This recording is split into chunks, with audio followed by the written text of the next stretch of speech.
Hello to everyone, this is Ruchi Aswal और आज मैं आपके लिए सीटेट की कुछ important science previous year paper लेकर आई हूँ जो कि फरवरी 2016 का है। इस वीडियो में हम 20 क्वेश्चंस करने वाले हैं और ये 20 क्वेश्चंस में से आप देख सकते हैं बहुत सारे क्वेश्चंस ऐसे होंगे जो आपको और प्रीवियस ईयर पेपर में मिल जाएंगे। तो सीटेट में लगातार क्वेश्चंस रिपीट ज़रूर होते हैं प्रीवियस ईयर से। तो अगर आप पेपर देने जाते हैं तो प्रीवियस ईयर क्वेश्चंस एक बार ज़रूर देख लें, आपके लिए बहुत ही ज़्यादा हेल्पफुल रहेंगे। तो चलिए बिना किसी देरी के हम वीडियो स्टार्ट करते हैं। क्वेश्चन नंबर फर्स्ट है, सिलेक्ट फ्रॉम द फॉलोइंग इस group of diseases cause by bacteria. तो देखिए यहाँ पे आपको 4 ऑप्शन दिए गए हैं। इन 4 ऑप्शन में से आपको बताना है कि कौन सी जो डिजीज़ है वो बैक्टीरिया के कारण होती है। ऑप्शन नंबर ए मलेरिया, पोलियो, टाइफाइड। इसमें देखिए जो पोलियो है वो वायरस के कारण होता है, तो ए ऑप्शन यहाँ पे कैंसिल हो गया। बी ऑप्शन देखते हैं, chicken pox, meningitis and tuberculosis. यहाँ पे अगेन चिकन पॉक्स जो है वो वायरस के द्वारा होता है। सी ऑप्शन देखते हैं, ट्यूबरक्लोसिस, निमोनिया एंड टाइफाइड। तो हमारा जो यहाँ पे राइट आंसर होगा वो है option number C, tuberculosis, pneumonia and typhoid. यहाँ पे देखिए ऑप्शन नंबर डी में पोलियो, चिकन पॉक्स है, हमें पता है ये वायरस के कारण ही होता है, ऊपर हमने देख चुके हैं। तो यहाँ पे ऑप्शन नंबर सी जो है वो राइट है। और देखिए जो इसके कॉजल ऑर्गेनिज्म है ट्यूबरक्लोसिस, निमोनिया, टाइफाइड के वो हैं। ट्यूबरक्लोसिस का होता है माइकोबैक्टीरियम ट्यूबरक्लोसिस, माइकोबैक्टीरियम ट्यूबरक्लोसिस। और जो निमोनिया होता है वो स्ट्रेप्टोकोकस निमोनिया के कारण होता है। टाइफाइड जो है वो सैल्मोनेला टाइफी से होता है। नेक्स्ट क्वेश्चन की तरफ मूव करते हैं। Consider the following column A and B in which the names of microorganisms are given in column A and group to which they belong are given in column B। तो देखिए इधर ए column दे रखा है, उधर B column दे रखा है। तो जो ए कॉलम है उसमें ये आपको कुछ माइक्रो ऑर्गेनिजम्स दे रखे हैं और जो ये बी कॉलम है उसमें आपको उनके ग्रुप बताने हैं। तो देखिए एस्परगिलस है। एस्परगिलस क्या है? एस्परगिलस है फंजाई। लैक्टोबैसिलस एक बैक्टीरिया है और पैरामीशियम का ग्रुप क्या है? प्रोटोजोआ है। स्पाइरोगाइरा एल्गी है। यहाँ पे ये 5वां ऑप्शन वायरस एक्स्ट्रा दे रखा है आपको कंफ्यूज करने के लिए। तो देखिए ए का 3, बी का 2, सी का 4 और डी का 1। तो हम इसमें ऑप्शन चूज़ कर लेते हैं। तो ये ऐसे ऑप्शंस आपके ऑप्शन नंबर ए में है, ए का 3, बी का 2, सी का 4 और डी का 1। तो यहाँ पे राइट आंसर जो है वो option number A. Question number third देखते हैं, which of the following statements are true about veins in human circulatory system. आपको यहाँ पे वेन्स के बारे में सही कथन बताना है। तो देखिए all veins carry carbon dioxide rich blood, जी नहीं। जो वेन्स होती हैं वो यहाँ पे अगर सिर्फ वेन्स होता तो तब ये राइट आंसर हो सकता था, लेकिन उन्होंने क्या लिखा है? All veins. क्या सारी veins carbon dioxide rich blood carry करती है? नहीं। जो पल्मोनरी वेन होती है वो ऑक्सीजन कैरी करती है, ठीक है, इसको याद रखना। पल्मोनरी वेन वो ऑक्सीजन कैरी करती है, इसलिए यहाँ पे ए ऑप्शन हम हटा देते हैं। बी देखते हैं, वेन्स हैव थिन वॉल्स, ये सही है। Veins carry blood from different organs to heart, ये भी सही है। तो यहाँ पे जो राइट आंसर होगा वो है बी और सी। तो देखिए बी और सी किस में? ऑप्शन नंबर ए में। Right answer is option number A. Question number 4 देखते हैं, सेलुलोज रिच फूड सब्सटेंसेस, जिसे हम रफेज के नाम से जानते हैं, डाइटरी फाइबर्स कहलाते हैं, ये are considered an essential component of balance diet of human beings, which one of the following is the correct statement about cellulose. आपको यहाँ पे सेलुलोज के बारे में करेक्ट स्टेटमेंट ढूंढना है। तो देखिए human beings do not have cellulose digesting enzymes, यहाँ पे जो राइट आंसर है वो फर्स्ट वाला ही इसका राइट आंसर है, बाकियों को आपको देखने की ज़रूरत ही नहीं है अगर आपको सेलुलोज के बारे में पता है। तो सेलुलोज क्या होता है? जनरली देखिए जो रफेज होते हैं वो हमारी बॉडी को कोई न्यूट्रिएंट प्रोवाइड नहीं कराते, लेकिन ये हमारे डाइजेशन की जो प्रोसेस है उसके लिए बहुत ही ज़्यादा हेल्पफुल होते हैं ये डाइटरी फाइबर्स, जो कि होल ग्रेन्स में प्रेजेंट होता है, आपके फ्रूट्स में प्रेजेंट होता है, ग्रीन लीफी वेजिटेबल्स में प्रेजेंट होता है। तो ये जो होता है, human beings do not have cellulose digesting enzymes, हमारी बॉडी में इनको डाइजेस्ट करने के कोई एंजाइम्स होते नहीं हैं, लेकिन ये हमारी डाइजेशन प्रोसेस के लिए बहुत ही अच्छे होते हैं और ये हमारी बॉडी को कोई न्यूट्रिएंट प्रोवाइड नहीं कराते। नेक्स्ट क्वेश्चन मूव करते हैं। The joint between head and upper jaw is an example of, देखिए जो आपका हेड है और अपर जॉ है वो किसका एग्जाम्पल है, pelvic joint, fix joint, ball and socket joint या हैंग जॉइंट। तो देखिए जो अपर जॉ है वो फिक्स जॉइंट होता है, हेड भी अपर फिक्स जॉइंट होता है, इसको आप मूव नहीं करा सकते, बिल्कुल फिक्स्ड होता है ये। तो फिफ्थ का जो राइट आंसर है वो है option number B, fix joint. Number 6 देखते हैं, आइडेंटिफाई द करेक्ट स्टेटमेंट। यहाँ पे आपको 4 ऑप्शंस दे रखे हैं, आपको यहाँ पे करेक्ट स्टेटमेंट पहचानने हैं, ए बी सी डी। तो देखते हैं, the fresh water is stored in ground is less than that present in rivers and lakes of the world. जी नहीं, यहाँ पे ये बोल रहा है कि जो रिवर्स और लेक्स हैं उनके मुकाबले जो ग्राउंड में पानी स्टोर होता है फ्रेश वाटर वो कम है, ऐसा तो कुछ है नहीं। बी देखते हैं, water shortage problem is faced by people only in rural areas, नहीं ये भी नहीं, अर्बन एरियाज में लोग फेस करते हैं वाटर शॉर्टेज की। Water from river is the only source for irrigation in the field, जी नहीं, ओनली सोर्स तो नहीं है इरीगेशन का फील्ड में। ऑप्शन नंबर डी देखते हैं, rain is the ultimate source of water, जी हाँ, अल्टीमेट सोर्स ऑफ वाटर क्या है, रेन ही है। तो यहाँ पे जो राइट आंसर हो जाएगा वो है option number C, only D. Next question देखते हैं, there are 2 planets in our solar system whose period of revolution around the sun are less than those of our earth, but their period of rotation are more as compared to those of the earth. These planets are, यहाँ पे आपको planets के नाम बताने। अब वो question में पूछ क्या रहा है कि हमारे जो सोलर सिस्टम है उसमें 2 planets ऐसे हैं जिनकी सूरज के जो चारों ओर रिवॉल्यूशन है, रिवॉल्यूशन पीरियड है जो, तो हमारी धरती के मुकाबले कम है। रिवॉल्यूशन क्या है, धरती के मुकाबले कम है, लेकिन जो उनका रोटेशन पीरियड है अर्थ के मुकाबले वो उनका ज़्यादा है। ठीक है, तो बताइए वो 2 प्लैनेट कौन से हैं। तो वो 2 प्लैनेट हैं आपके मरकरी और वीनस। तो जो इसका राइट आंसर है वो है ऑप्शन नंबर सी, मरकरी और वीनस। नेक्स्ट क्वेश्चन देखते हैं, the melting points of sulphur, aluminium and iron are, ये आपको दे रखी है, 113 सल्फर का है, 666 एल्यूमिनियम का है और 1535 आपका आयरन का है रिस्पेक्टिवली बोला गया है। विच one of the following is correct, तो यहाँ पे आपको करेक्ट स्टेटमेंट पहचानना है। Only iron is solid at 200 degree Celsius, क्या सिर्फ आयरन ही 200 डिग्री सेल्सियस पे सॉलिड रहेगा।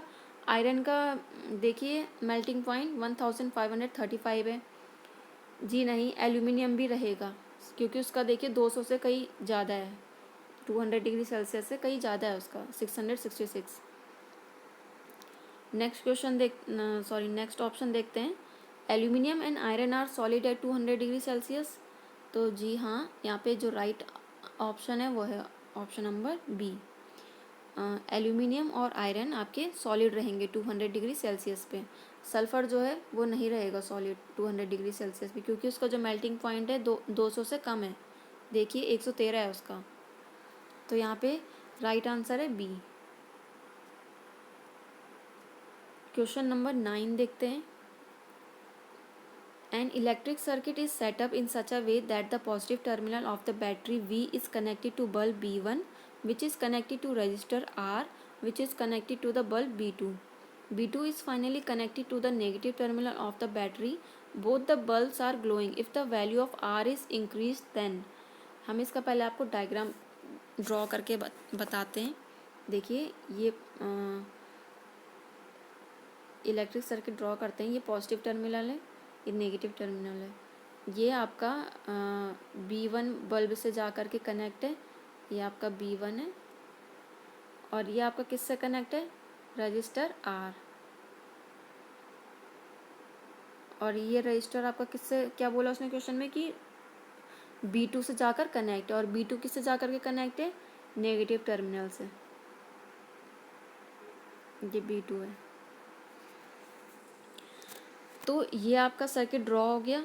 अब देखिए होता क्या है, जब ओम्स लॉ के अकॉर्डिंग जब आर की वैल्यू इंक्रीज होगी, आर बढ़ेगा, तो जो करंट होगा आई वो क्या होता है, डिक्रीज होगा।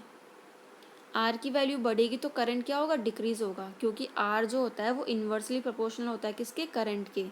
और जब करंट डिक्रीज होगा तो पावर भी अपने आप ही डिक्रीज होगा। इसलिए इसका जो राइट आंसर होगा वो होगा option number C, both B1 and B2 will become dimmer. जो दोनों बल्ब हैं B1 और B2 वो क्या हो जाएंगे, डिम हो जाएंगे। समझ में आया? आई होप आप समझ पा रहे होंगे मैं क्या बोलना चाह रही हूँ। क्वेश्चन नंबर 10 की तरफ मूव करते हैं। Read the given statements and select the correct option. Statement ए है और स्टेटमेंट बी है, तो स्टेटमेंट ए देख लेते हैं। The range of clinical thermometer is from 35 degree Celsius to 42 degree Celsius. और जो बी स्टेटमेंट में उसमें बोला गया है कि जो लेबोरेटरी थर्मोमीटर की रेंज है वो 10 डिग्री सेल्सियस से 110 डिग्री सेल्सियस होता है। तो अब इसमें हम देखते हैं कौन सा स्टेटमेंट सही है और कौन सा स्टेटमेंट गलत है। Both statement A and B are false, नहीं। देखिए यहाँ पे जो सही स्टेटमेंट है वो स्टेटमेंट ए। जो क्लिनिकल थर्मोमीटर होता है जो हम घर पे यूज़ करते हैं फीवर वगैरह नापने के लिए, उसका रेंज होता है 35 से 42 डिग्री सेल्सियस तक। और जो लेबोरेटरी थर्मोमीटर का रेंज होता है वो होता है आपका -10 से, देखिए यहाँ पे एक साइन के वजह से पूरा स्टेटमेंट गलत हो जाएगा, तो आप इस चीज़ का ध्यान रखना। -10 degree Celsius to 110 degree Celsius ये लेबोरेटरी थर्मोमीटर का रेंज होता है। तो यहाँ पे स्टेटमेंट ए यहाँ पे सही है। अब ऑप्शन में देख लेते हैं। बोथ स्टेटमेंट आर फॉल्स, नहीं। Statement A is correct but statement B is false, yes. Option number B is the right answer. यहाँ पे जो आपका क्वेश्चन नंबर 10 है उसका बी आंसर सही है। Which of the following places in India is most likely to be affected by cyclones. देखिए ये आपका, अगर आपने मेरी प्रीवियस वीडियो देखी होगी तो उसमें एक शायद 2019 या 2018 के उसमें पूछा जा चुका है ये, बट उसमें थोड़ा ऑप्शंस में चेंज थे। उसमें था आपका गोवा और एक मुंबई था और एक पोरबंदर और एक पुरी था। इसमें जो आपके ऑप्शंस हैं वो हैं आपके उदयपुर, बद्रीनाथ, पुरी और अमृतसर। ऑब्वियसली इसका आंसर, अगर आपने प्रीवियस वीडियो देखी होगी तो इसका आंसर जो राइट आंसर है वो है पुरी। मैंने उसमें समझाया भी है कि पुरी किस तरह से है। पुरी जो है वो आपको उड़ीसा में है। क्वेश्चन नंबर 12 देख लेते हैं। The air of heat source get hot and rises. The air from the side come in to take its place. This is the way in which the air gets heated by oil heaters. What is this process called? देखिए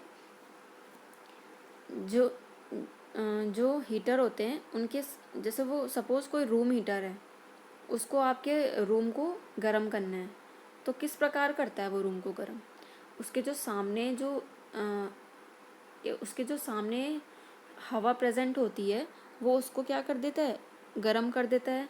और जो उसके सामने के जो हवा के particles होते हैं इधर उधर फैल जाते हैं, और इसकी जगह कौन ले लेता है, इधर की साइड की हवा इधर आ जाती है और इसकी फैल जाती है।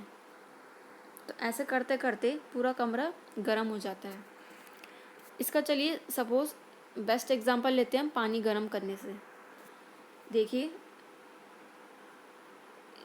ये पानी गर्म हो रहा है इसमें, तो यहाँ पे ये फ्लेम है, ठीक है, फ्लेम है यहाँ पे।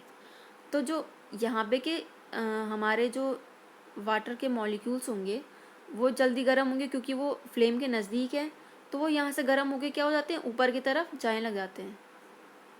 ठीक है, यहाँ से किधर की तरफ जाने लग गए, वो ऊपर की तरफ। अब जो यहाँ से मॉलिक्यूल्स ऊपर की तरफ गए तो इसकी जगह भी तो कोई ना कोई आ करके लेगा, तो इसकी जगह कौन लेते हैं, जो इधर साइड के वाटर मॉलिक्यूल्स होते हैं वो आ करके इधर को आ जाते हैं इनकी जगह लेने के लिए। और ऐसे करते करते ये वाला हिस्सा ऊपर को जाएगा और इधर की जो वाटर मॉलिक्यूल्स है वो उसकी जगह ले लेंगे, तो ऐसा करते करते पूरा पानी क्या हो जाता है, गर्म हो जाता है। तो यही है, इसका जो राइट आंसर होगा वो होगा ए, कन्वेक्शन। इस प्रोसेस को हम क्या बोलते हैं, कन्वेक्शन। तो क्वेश्चन नंबर 13 की तरफ मूव करते हैं। A book is lying at rest on the surface of table, which one of the following statement is true about the forcing acting on it. ये भी प्रीवियस ईयर एक और paper में दोबारा रिपीट हो चुका है। ये देखिए, सपोज ये बुक है, टेबल पे ही है, तो इस पे एक ऊपर से लग रही होगी ग्रेविटेशनल फोर्स, एक इस पे कुछ टेबल लगा रही होगी ऊपर की तरफ। तो ये पेयर ऑफ क्या है, इस पे बैलेंस फोर्स लग रही है, ऊपर से नीचे और नीचे से ऊपर, तो ये बैलेंस्ड हो गई। तो देखिए इसमें ऑप्शन आप आसानी से बता सकते हैं, there is a pair of balance force acting on it. ये मैंने एक और वीडियो में बता चुका है। तो देखिए कुछ कुछ क्वेश्चंस ऐसे होते हैं जो कई बार रिपीट हो जाते हैं, इंपॉर्टेंट होते हैं वो topics. Question number 14,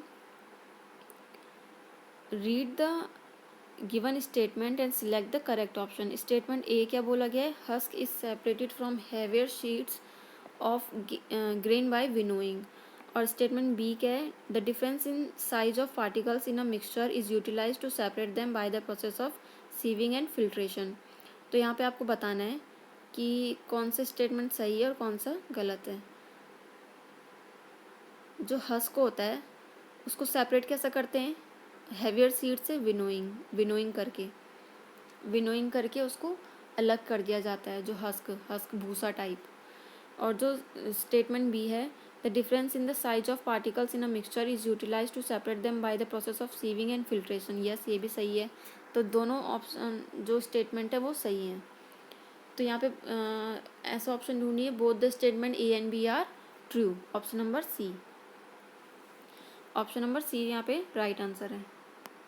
the pressure in a fluid that is at rest. तो बताइए, प्रेशर इन फ्लूइड जो रेस्ट पे होगा किस प्रकार से लगेगा उस पर प्रेशर, ऑल डायरेक्शन से, एक्ट्स इन ऑल डायरेक्शन। इसका जो राइट आंसर होगा वो option number C.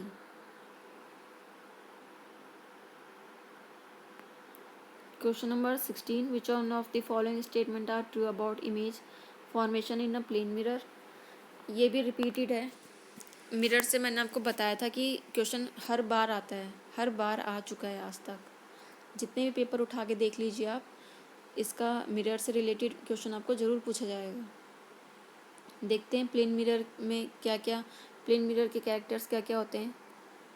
Image is larger in size than the object. नहीं, जो प्लेन मिरर घर में यूज़ होते हैं, जो उसकी इमेज बनती है वो साइज ऑब्जेक्ट से बड़ी होती है। नहीं।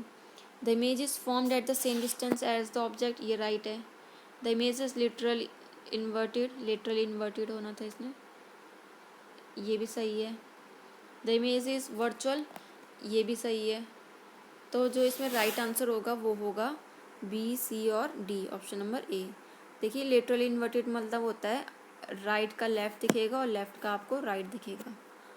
ठीक है, तो इसका जो राइट आंसर है वो option number A, B, C और D. Which all of the following are single cell except. देखिए एक्सेप्ट पूछा है यहाँ पे, कौन सा सिंगल सेल नहीं है। तो ये भी मैंने आपको पिछली वीडियो में करा चुका है। देखिए कितनी बार रिपीट होते हैं ऐसे क्वेश्चंस। इसका जो राइट आंसर है वो है एम्ब्रियो, ये आपका सिंगल सेल नहीं होता। Question number 18, read the following examples from daily life and select the appropriate option. Appropriate option select करने हैं आपको इसमें। When food gets spoiled it produces foul smell. Yes. A slice of apple acquires brown color when kept out for some time. When ant bites, calamine is used to ease the irritation on the skin. अब देखिए इनमें से बताना है कौन सा physical change था और कौन सा केमिकल चेंज था। जो हमारा खाना जब स्पॉइल सड़ जाता है, बेकार हो जाता है, तो उसमें से फाउल स्मेल प्रोड्यूस होती है।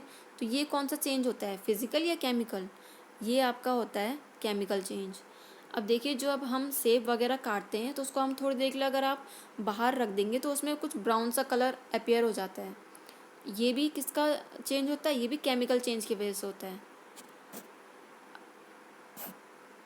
सी में देखिए कि जो जब हमें चींटी काटती है तो उसमें हम कैलेमाइन का यूज़ करते हैं इरिटेशन को रिड्यूस करने के लिए।